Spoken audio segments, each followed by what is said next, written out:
The matrix will list all available endpoints. A plus sign indicates that the endpoint have available NDI sources for contribution.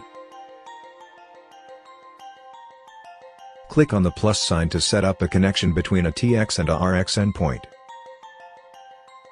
Choose encoder configuration. Select NDI source and check PTZ for PTZ control if needed. The system will suggest a UDP port for the transmission. Change if needed. If the connection is set up successfully, the square link indicator will appear and SRT stats will show up under the matrix. Here you can see different SRT stats like packets sent, packets resent, packet loss, actual bitrate, round trip time and other parameters.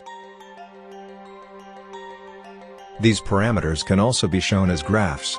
User can turn on and off what graphs to be shown.